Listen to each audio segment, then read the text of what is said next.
pemirsa, selamat datang di podcast Ngopika. Ngobrol happy bareng OMK. Nah teman-teman, hari ini tanggal 31 Juli 2020, sesuai dengan kalender liturgi, hari ini merupakan peringatan wajib Santo Ignatius Loyola. Bersama saya di sini sudah ada Romo Heri yang akan menjadi narasumber buat teman-teman semuanya yang akan menceritakan tentang kisah hidup dari Santo Ignatius Loyola. Selamat datang Romo Heri. Terima kasih. Aduh, saya tegang nih Romo. Sama ya. Nah Romo, kita santai aja ya ngobrolnya. Hari ini kan peringatan Santo Ignatius Loyola. Boleh diceritain nggak sih Romo sebenarnya siapa sih Santo Ignatius Loyola itu? Kita nih OMK tuh kayak jarang banget gitu dapat pencerahan, dapat cerita-cerita tentang Santo Ignatius itu, Romo. Monggo. Ya, tentu Ignatius kelahirannya berkaitan dengan Serikat Yesus. Ya. Nah, setelah itu pasti dicari ke belakangnya siapa dia sebagai pendiri Serikat Yesus. Dan ternyata dia adalah keluarga bangsawan. Oh, jadi bangsawan. Dia lahir di daerah Bax, Spanyol Utara pada tahun 1451. Nah, karakternya karena di situ karakternya cukup kuat dan cukup keras karena pendidikannya yang juga mendidik dia sebagai seorang ksatria, hidup di dalam, tetapi juga memang dia hidup dalam kemewahan karena tentu dari keluarga yang kaya raya ya.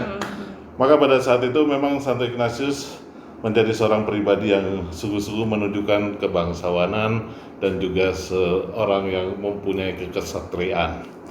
Maka ketika ternyata dia masuk menjadi pasukan tentara Spanyol. Dan pada tahun 1573 terjadi perang dengan tentara Prancis. Jadi ada perang gitu ya Romo ya. Terus si Ignatius ini ikut gitu. Dan yang terkenal kan Ignatius terluka. Daerah kakinya karena terkena sebuah bom yang meledak di kakinya itu. Maka dia dalam 1 tahun dia harus menjalani istirahat, dioperasi, bahkan dia pun bersedia untuk dipotong, digergaji tulang yang agak menjorok karena dia ingin tetap menjaga penampilan. Jadi Santo Ignatius juga pada zamannya itu menjaga penampilan. Karena dia punya bayangan nanti suatu saat akan menginginkan dengan seorang putri yang sampai saat ini pun tidak pernah bisa ditafsirkan siapa putri itu. Hebat kan? Jadi udah dari zaman dulu tuh kayak kalau kita mau naksir sama orang gitu kayak harus menjaga penampilan gitu ya. Jangan ada yang cacat-cacat dikit kayaknya aduh harus diberesin gitu ya Romo ya. Gitu. Terus Romo setelah dari masa dia ketembak terus kakinya mau gitu nggak jadi atau jadi Romo tuh jadi. Jadi dia pakai alat yang nahan di giginya itu supaya sakitnya bisa lebih berkurang. Tetapi ketika semua selesai dalam peristiwa pengobatan itu pemulihan, ternyata dia jalannya menjadi pincang. Ternyata kakinya panjangnya tidak sama. Sehingga jalannya agak berbeda. Nah dari situ dia memang pada saat dia istirahat, ternyata dia senang membaca-baca buku-buku roman, tetapi buku roman tidak ada. Lalu dia bacanya buku kitab suci, terus juga orang-orang kudus. Nah dia tertarik dengan Santo Fransiskus, Santo Dominikus, dan beberapa orang kudus lain. Dan dia mengatakan, saya ingin lebih daripada dia. Jadi ada ambisi gitu ya Romo ya, dari bacaan gitu ya. Jadi kudus pun harus ambisi, jangan tidak berambisi kan. Nah itu hebatnya Ignatius pun mencoba bagaimana dia dari bangsawan belajar untuk miskin. Jadi pertobatannya mulai terlihat bahwa bagaimana gambaran orang kudus itu melukai hatinya untuk membuat dia harus keluar dari perangkap atau jebakan dalam situasi kehidupan yang sudah dialami dan dijalankan gitu ya sampai saat itu. Berarti sebenarnya kisahnya cukup ini ya, maksudnya cukup menarik gitu. Jadi dari keluarga bangsawan yang memang udah biasa hidup mewah, hidup enak gitu ya, terus tiba-tiba dia juga tadi aku dengar kan ceritanya dia masuk ke dalam pasukan militer gitu ya, terus Spanyol terus berperang sampai akhirnya ternyata dia ketembak, terus nggak bisa ngapa-ngapain, istirahat, pemulihan, baca buku. Ternyata dari buku yang dia baca itu dia mengalami sesuatu hal yang mungkin mengarah kepada perubahan dalam dirinya dia gitu ya Mo ya, pengen seperti orang kudus gitu yang dia baca. Terus setelah dari situ apa yang dia lakukan Romo si Ignatius ini? Apa dia mendaftar kemana gitu atau diam aja atau gimana? Dia mencoba untuk mengakui pertobatannya, mengakui dosanya. Dia datang ke rahib, dia datang ke imam-imam untuk mengakui dosanya, dan sampai imam-imamnya tuh jengkel karena dia mengakukan dosanya secara tertulis. Dibaca satu-satu dosanya dan sampai sudahlah Tuhan tahu apa yang kamu lakukan. Tetapi dia memang orang yang sungguh-sungguh ingin yakin dengan apa yang dia jalankan. Lalu dia pergi ke suatu tempat yang namanya Manresa dan dia di situ mengalami situasi yang cukup tenang, hening. Lalu dia menulis buku tentang proses latihan rohani. Nah, di situ dia mendapatkan pengalaman yang luar biasa bahwa latihan rohani itu dia alami secara hening dan tenang bersama Tuhan, sehingga membantu untuk nantinya ketika dia akan menjalankan perutusan, membantu menyelamatkan jiwa-jiwa itu. Oke, berarti setelah dari situ nggak cuman dari bacaan ya Mo, tapi dia ada action yang dia lakukan gitu ya. Jadi untuk mewujudkan dia mau menjadi seperti yang dibaca Santo Santa Kudusnya itu, dia akhirnya pergi ke biara ya tadi ya Mo. Terus dia di situ tapi dia juga akhirnya datang ke sebuah gua di Manresa itu. Ke sebuah gua, terus dia mungkin merenung dan akhirnya menuliskan, dan lahirlah buku-buku latihan rohaninya beliau itu ya Romo ya. Oh, jadi gitu ceritanya teman-teman. Kalau misalnya teman-teman di luar sana kalau ke toko buku terus ngelihat ada tulisan, saya pernah sih mau lihat ada buku latihan rohani Santo Ignatius, cuma karena tebal banget akhirnya kayak tar dulu deh gitu, mau baca tapi ntar dulu gitu. Tapi ternyata menarik juga ceritanya dari sebelumnya gitu sampai lahir buku itu gitu. Nah, terus Romo, kan saya taunya tuh Ignatius tuh pendiri Ordo Jesuit ya, gitu, Serikat Yesus. Nah, berarti pada saat dia menulis tentang latihan rohani, dia udah jadi imam dong, atau gimana? Justru yang menarik bahwa latihan rohani dibuat pada saat dia seorang awam. Maka latihan rohani itu sebetulnya kenapa dalam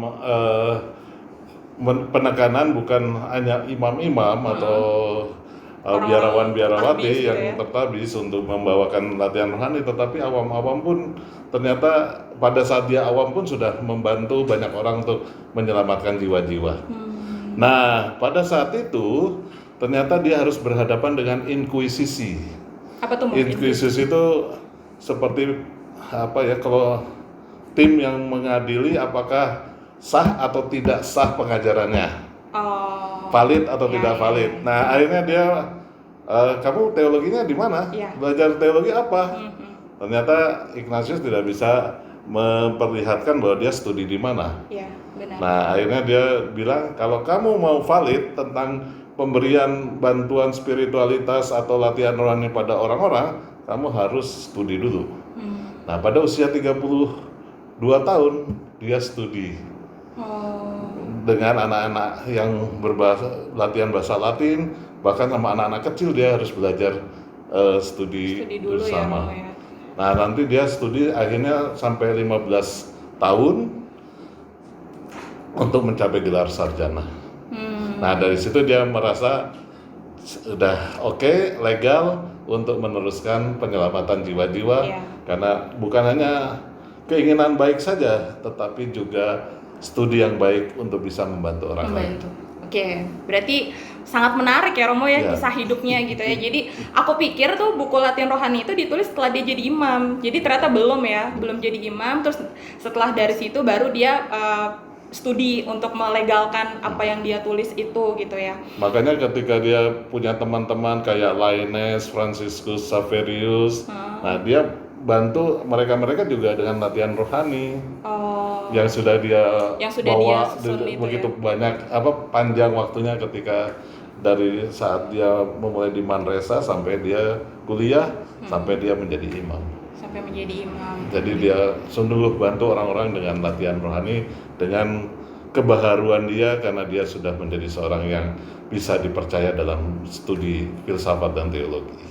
Oke, sangat menarik ya Mo. Jadi kan paroki Blok B ini ya Mo, paroki Yesuit gitu ya. Terus banyak ruangan-ruangan yang kayaknya pakai nama-nama dari teman-temannya Santo Ignatius itu. Awal-awal saya nggak tahu kan, kayak di Kapel Petrus Faber itu juga termasuk salah satu temennya berarti ya Mo ya? Ya. Salah satu temennya. Terus ya Tahu Petrus Faber?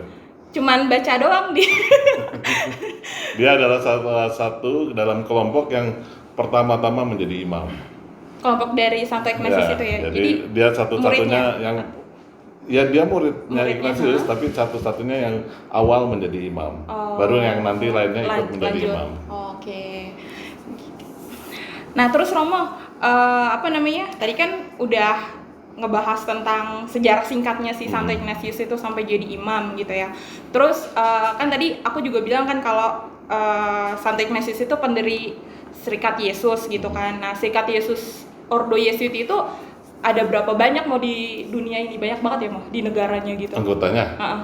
Anggota sih sekitar 18.000 sampai 19.000. Gitu ya. Tapi memang hampir di seluruh bagian dunia ini Ordo ini imam-imam Yesuit ini hadir. Ya walaupun mungkin sekarang jumlahnya semakin menurun ya. Oh, menurun ya Mo ya.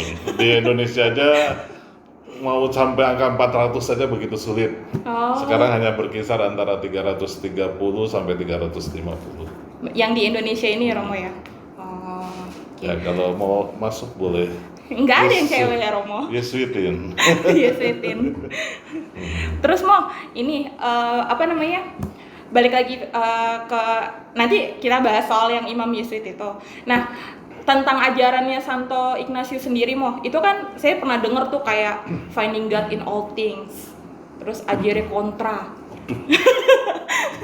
Nah itu sih saya cuma denger aja gitu kan, kurang lebih gimana sih Mo kayak menemukan Tuhan di dalam segala gitu tuh, refleksinya buat kita orang-orang muda tuh kayak gimana Mo? Nah itu tentu mulai dari sebuah sense of rasa perasaan rohani ya. Dan dia mulai dari latihan rohani sehingga dia bisa mengatakan latihan rohani itu membantu banyak orang untuk melihat dan mencapai sesuatu dalam sebuah spiritualitas, menangkap apa sih yang menjadi kehendak Tuhan. Misalnya ad maiorem Dei gloriam, demi kemuliaan Tuhan yang lebih besar. Nah itu proses setelah latihan rohani, orang harus mencapai contemplatio in actione, dalam doa, dalam kehidupan kita, dalam aksi berjumpa dengan Tuhan, bisa berdoa. Jadi begitu banyak hal yang diungkapkan di dalam latihan rohani, misalnya menjadi man for others, woman for others, ya. Ada untuk mengatakan bahwa kalau saya sudah dicintai Tuhan, kenapa saya tidak mencintai orang lain atau sesama? Kan kita tahu bahwa udara ini kita semua berutang sama Tuhan. Kita saudara, satu udara dengan yang lain. Kenapa kita tidak berbagi? Sebetulnya masih banyak, misalnya hal yang bisa dipelajari. Ajar kontra juga menarik karena ajar kontra adalah bagaimana kalau kamu punya kecenderungan tertentu, berani dilawan. Misalnya kalau kamu tuh orangnya suka bohong, belajar jujur. Pokoknya jangan kalau kamu bohong lagi, kamu harus membuat penitensi terhadap diri kamu. Diri sendiri gitu. Jadi menghukum diri sendiri. Jadi itu untuk belajar ajar kontra. Sehingga kamu bisa melawan bohongmu menjadi orang jujur, ternyata butuh pembelajaran, butuh waktu. Ternyata ini ya Mo, berat juga ya maksudnya. Kayaknya sih, cuma mungkin perlu latihan demi latihan ya Mo untuk bisa menerapkan ajarannya Santo Ignatius ini gitu. Karena saya pernah baca sih, maksudnya tentang ajaran kontra itu kayaknya selaras dengan apa yang Tuhan juga ajarkan gitu, ketika engkau ditampar pipi kirimu, berikan pipi kananmu. Kalau untuk manusia, maksudnya untuk orang-orang zaman sekarang kan kayak lu ditampar pipi kiri, tonjok balik gitu kan. Jadi kayak berusaha untuk melawan apa yang sebenarnya lawan rasa diri kita sendiri gitu ya Mo ya. Itu berat sih Mo. Tapi Ignatius memang mau mencoba untuk akhirnya kita mengandalkan Tuhan, ketaatan, ya. Akhirnya taat sama Tuhan itu adalah sebuah proses yang memang paling penting supaya kita bisa setia. Karena kalau kita nggak taat kan kita mudah nggak setia. Maka dalam proses-proses ini latihan rohani, meditasi harus kita jalankan dengan sungguh-sungguh. Kalau 1 jam ya kita lakukan 1 jam, mau jatuh bangun dalam meditasi ya nggak apa-apa, tertidur atau terbangun nggak apa-apa, tetapi refleksinya. Nah kalau refleksi kan biasanya kalau kita melihat ada bola gitu kan pasti mantulnya ke tempat lain. Iya. Nah bukan membuat refleksi itu hanya sederhananya adalah supaya kamu juga bisa melihat bahwa di dalam peristiwa refleksi itu ternyata Tuhan bisa membantu kepada yang lain. Misalnya, oh iya kenapa sih Tuhan itu kok mengajak kita untuk berani berbagi? Ternyata saya orangnya adalah orang yang egois. Nah dalam refleksi doa saya ternyata saya dibantu sampai kehendak saya untuk melakukan tindakan keluar dari diri kita. Oh, ya. Susah memang. Cuman ya memang itu yang Santo Ignatius ajarkan kepada kita semuanya ya Mo ya. Supaya kita punya kehendak gitu tuh. Yang Ignatius inginkan adalah ingatan, kalau dalam meditasi ingatan, pikiran, dan kehendak. Kayak lagu ya Mo ya, yang Iya. ambillah Tuhan itu. Iya. Itu jangan-jangan doanya Ignatius ya Mo? Ya betul. Bener ya? Betul. Oh, saya baru tahu Mo. Beneran. Karena tadi Romo bilang kan sesuai apa tadi kehendak, ingatan, pikiran, kehendak. Iya, saya jadi keinget lagu puji syukur yang biasa buat persembahan Mo. Gitu terus apa namanya? Nah, terus soal Ignatius mendirikan Ordo Yesuit kan tadi Romo bilang kalau di Indonesia ini aja kurang lebih angka 400 aja nggak nyampe gitu kan ya Mo ya. Nah, karya-karya atau bentuknya seperti apa sih Mo yang Ordo Yesuit yang di Indonesia ini melakukan banyak karya-karyanya itu dalam bidang apa aja gitu? Sebetulnya secara umum Ignatius pada saat dia menjadi jenderal pertama dia melihat bahwa pembinaan itu adalah hal yang paling utama. Maka pembinaan sekaligus juga pendidikan sehingga banyak membangun kolese-kolese.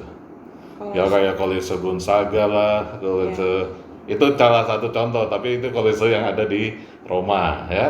Dia dirikan Gregoriana dan sebagainya untuk mendidik orang-orang muda. Jadi sebetulnya Serikat Yesus dulu tuh tidak pernah jauh dari orang muda karena berkaitan dengan dari sekolah dari kolese kan dulu sebetulnya dari TK sampai mahasiswa. Nah itu biasanya adalah bentuk kolese satu sekolah ya, satu unit. Nah itu yang mau mengatakan pembinaan, pendidikan itu adalah kekasan dalam serikat dan akhirnya juga salah satunya adalah pembinaan yang berkaitan dengan spiritualitas yaitu retret. Jadi kita berusaha mendidik mereka-mereka di garda depan untuk masalah pendidikan dan juga pembinaan iman. Oke, berarti kalau orang bilang, oh kalau jadi imam Yesus itu pasti waktunya lebih panjang gitu daripada yang lain gitu. Berarti ya memang karena dipersiapkan itu ya Mo yang tadi Romo bilang itu ya, pembinaan iman dan juga apa namanya tadi pembinaan iman terus yang pendidikan juga ya Mo ya, karena memang itu yang diunggulkan gitu ya Mo ya. Ya Ignatius menginginkan bahwa para Yesuit adalah orang yang cukup fasih, cukup terlatih dalam bidangnya. Tetapi juga yang lain untuk para Yesuit adalah mereka kenapa lama pendidikan karena susah dididik. Itu jokesnya dari ya. Iya. Maka lama untuk dididik. Berarti yang tadi Romo bilang kolose Gregoriana itu di Roma gitu ya. Kalau di sini kan ada kolose Gonzaga gitu ya. Kolose Canisius. Berarti karyanya Serikat Yesus di Indonesia itu dan mungkin seluruh dunia juga kali ya itu bergerak dalam bidang pendidikan. Lebih ke situ ya Mo ya. Oh. Terus selain pendidikan ada lagi nggak Mo? Pastoran. Ya, sebetulnya kayak paroki, ini adalah belum lama ini mendapat keyakinan dalam Serikat Yesus untuk Yesuit terlibat di paroki. Tadinya Yesuit tidak pernah atau jarang sekali terlibat di paroki. Oh gitu. Biasanya makanya di dunia kolese, dunia pendidikan, dunia universitas. Tetapi karena di Indonesia ini sangat terbuka kemungkinannya untuk memberi pelayanan, dan akhirnya paroki mendapatkan tempat. Dan mungkin baru abad ini baru serikat yakin bahwa salah satu karya yang baik yang bisa dibuat menjadi lebih baik dalam kehidupan, ya itu salah satunya paroki dalam ya. Yesuit. Ya. Kalau di Jakarta ini ada paroki mana aja, Mo? Biar kita tahu gitu, Mo, yang teman-teman. Ya, Blok B. Paling mudah aja dulu ya. Katedral, Teresia Blok Menteng, B, Loki, Duren Sawit, Kampung Sawah, Cililitan, Mangga Besar, dan Santa Maria Tangerang. Oh iya, Hati Santa Perawan Maria Tangerang. Oke. Paling tambah-tambah Keranggan yang anaknya Kampung Sawah. Ada ya, Mo ya? Calon. Oh, calon. Oke, berarti udah ada 9 paroki dan akan 10 ya calonnya gitu. Terus, Mo, pusatnya Yesuit Indonesia tuh udah di mana, Mo? Di Semarang. Jogja. Oh, Semarang. Argopuro. Terus kalau misalnya anak-anak OMK itu terbuka buat umum atau enggak, Mo? Enggak ya? Misalnya kita pengen tahu gitu kan, boleh gitu main gitu, boleh nggak sih, Mo? Nggak boleh. Kayak kantor kalau datang ke kantor. Kalau itu kantor. Iya, kalau kamu datang ke seminari mungkin bisa berjumpa dengan anak-anaknya gitu. Kalau kalian datang ke provinsialat ya kayak kantor. Kantor doang. Enggak, saya pikir bisa paling ke novisiat. Kalau novisiat ketemu frater-frater, ketemu mereka yang ada dalam formasi kan gitu. Jadi kayak pengen tahu gitu cara hidupnya mereka tuh kayak gimana ya, gitu. Paling bagus ke novisiat. Novisiatnya di mana, Mo? Kalau novisiat Giri Sonta Semarang. Ungaran. Wah, petanya harus di itu ya. Jadi kalau teman-teman pengen tahu ya kan, itu bisa datang tuh, jangan ke provinsialat karena itu cuma kantor. Jadi datangnya ke novisiat Giri Sonta karena di situ banyak hal yang bisa dipelajarin ya, Mo ya. Gitu. Dan kemarin terakhir kan ada Romo Yesuit yang meninggal tuh. Terus saya juga sempat baca tuh di Instagram gitu kan, dikebumikannya di Giri Sonta gitu. Jadi berarti Giri Sonta itu juga sebagai tempat peristirahatan terakhir Romo SJ ya gitu ya. Maka kalau dilihat Giri Sonta itu awal dan akhir, Alfa dan Omega. Dari novis sampai wafat nanti ya. Jadi nanti rumah-rumah di situ ya, Mo ya. Menunggu gitu. Saya di sana. Nah, terus nih, Mo, kan bulan Juli ini kan bulannya Santo Ignatius nih, Mo. Nah, ini ada persiapan khusus nggak sih, Mo, yang dilakukan oleh Romo SJ gitu, misalnya retret kah atau rekoleksi kah atau apa gitu, Mo? Nah, kebetulan dengan situasi pandemi ini, kemarin ternyata kita diajak juga untuk retret secara online. Ada ya, Mo? Jadi dalam 8 hari, 11 Juli kemarin sampai 19 Juli kita ngadain retret. Jadi kapan dikasih bahannya, kapan meditasinya, kapan sharingnya, kita diatur di dalam peristiwa online itu. Gitu. Sebetulnya terus ada forum provinsi, dan ternyata tahun ini atau bulan ini kita pergantian pimpinan provinsial. Oh iya, jadi benar. Romo Sundu sudah selesai menjalankan tugasnya 6 tahun, diganti oleh Romo Beni Yuliawan. Gitu. Itu juga masanya 4 tahun lagi gitu ya, Mo ya? 6 tahun. Oh iya. Jadi kalau jadi provinsial 6 tahun. Berarti sekarang provinsialnya udah baru ya, Mo ya? Baru dan Romo, masih muda. Oke. Terus nanti kita bisa main-main, Mo. Maksudnya bisa ketemu gitu. Boleh. Pengen banget ya kayaknya harus ketemu Romo provinsial ya. Masih muda, masih 45 tahun. Nah, terus Mo, berarti kalau sekarang kan online tuh retret online. Kalau misalnya pas lagi nggak pandemi gitu, berarti Romo ada pergi gitu ke sono, ke Giri Sonta atau ke provinsial? Ya karena pandemi ini jadi nggak Nggak bisa pergi-pergi. pergi ya. Sebetulnya kan kalau habis acara forum provinsi, retret forum provinsi, habis itu kan biasanya kita mengadakan tahbisan. Oh iya Nah, benar-benar. tahbisannya kok belum ada berita, sepertinya diundur ke Desember. Ya karena pandemi ya Mo ya. Pandemi itu. Gitu. Berarti tahbisan SJ kan bulan Juli, berarti hampir semua romo-romo SJ itu ulang tahun imamat ya Mo ya di bulan Juli. Ya. Romo juga dong. Ya. Tanggal berapa Mo? Wah, Kepo banget aku ya. Tanggal berapa? 14 Juli. Oh 14 Juli, udah lewat ya Mo. Iya. Ulang tahun ke berapa Mo imamatnya? 21. 21. Ada perayaan khusus gak Mo? Belum. Belum. Tapi kalau misalnya kita mau ngerayain boleh Mo? Kayak Boleh. gitu-gitu. Oh boleh ya. Oh iya. Bakar-bakar boleh. Tuh ya anak-anak OMK ingat ya, tahun depan 14 Juli ulang tahun Romo Heri Imamat. Jadi Romo Heri minta dibakar-bakar. boleh. Karena angkanya bagus dua-dua. Oh iya benar-benar dua-dua. Jadi kita bisa barbekyuan panggang-panggang ya Mo ya. Gitu. Terus nah yang terakhir nih Mo, apa namanya? Jadi kan tadi kan udah Romo kan ulang tahun ke 21 gitu kan. Berarti 21 tahun sudah mendalami hidup berserikat Yesus Ya, gitu. Imam. Oh imam ya. Imam, Jadi dari Yesus. novisiatnya masih Kalau jauh dari lagi ya. novis ke sekarang menjadi Yesusnya sudah dari 88. Oh, waduh, saya Jadi belum lahir Mo. 32. 32 ya bener. Ya. 32 tahun Romo masuk bergabung Menjadi Yesuit. Yesuit. Woi. 21 imamat. 21-nya imamat. Udah lama banget ya Mo ya. Lumayan. Hebat. Nah, terus Mo, apa namanya?